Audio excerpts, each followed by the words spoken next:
one of the best things about Innocent was, and it was partly cost, but also it wasn't just cost, it's because Innocent wanted to do things a certain way. 60-70% of the training programs were developed internally and delivered by people internally. So as well as doing your job, so for example, I used to take the negotiations training, and it wasn't just a sales team. Guess what? Procurement team, the guys in finance and stuff, because these guys speak with people the whole time. So, other companies will only train up sales team in negotiation. You're like, well, hang on a minute. Your ops team are spending millions on fruit every year. All this, thinking like that. And it's, Innocent was a great ground for just creating that entrepreneurial kind of spirit and just, that endeavor. And for me, for a lot of people, Innocent was a platform that it's a stepping stone for people to go and do their own thing. A lot of people have. And what's also a massive positive a positive reflection of the business is there are so many people who I worked with 15 years ago still in there. So, it's absolutely crazy. And, the COO who was FD at the time, James Davenport, who's a great guy. He's still there 15 years later. I know we talked about it previously, but you were teaching the negotiation course or training at... black my way through it. Yeah, don't worry. Yeah. What would you say, again, and I asked this, I'm such a people pleaser that when it comes to negotiating, I kind of want the deal done, do you know what I mean? And it's something I'm having to chip away at. But what would you say are your kind of baked principles? I know we talked about it earlier of negotiation that you think, and I think everything in life is negotiation. This isn't just about selling your brand to a supermarket. This is about getting off a parking ticket. Do you know what I mean? Like, it could be anything. There's loads of principles, right?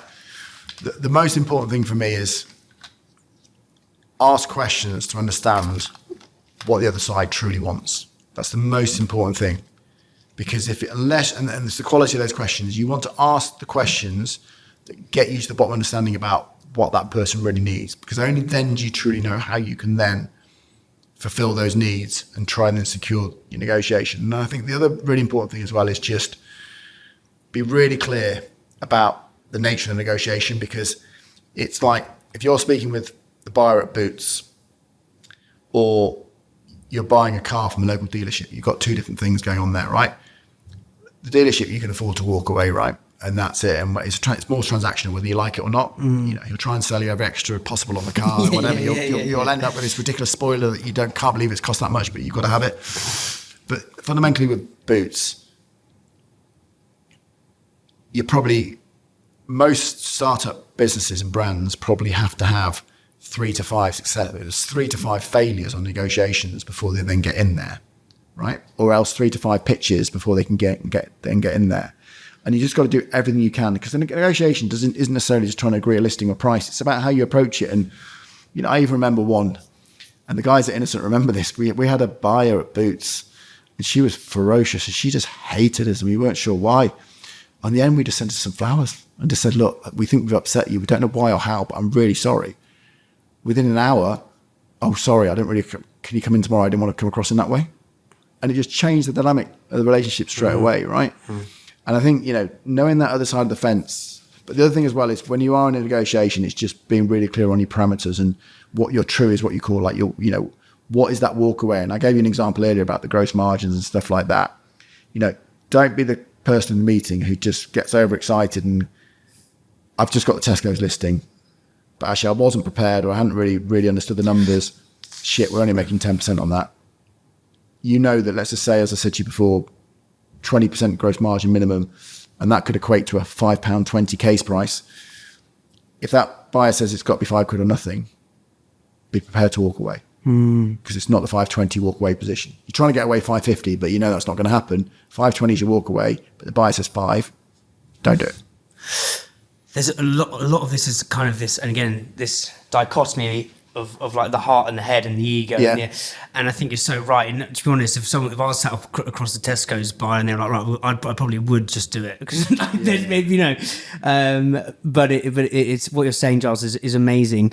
In terms of the pricing, do you think brands should say let's just say for argument's sake, the cost price they want to sell in at is 150, because I've had it before where you sell in at the price, and then they whittle you down back to the GM, and then you get so blinded by the listing, like you want the listing, so you just kind of do it. I've done this, and then you actually go in, you're like, right, I've got to promote, so I'm loss making on promotion. Do you think brands should give themselves a bit of wiggle room, or how do you think? I know that's, again... The scenario you just played there, the biggest advice I give is don't commit in that meeting. I would be saying, right, tell me what you can give me. So be really clear to say, right, so look, we've established what your needs are. I think I can fill these needs through here. Because it's like somebody saying, oh, they're going to give me 3 lines, but they want 45% margin. I'm like, right, okay, what does that 3 lines mean? Where's it being merchandised? More importantly, how many stores is it going in? Because if it's 3 lines in 200 stores versus 3 lines in 1,000 stores, that's going to, should result in a different case price, right?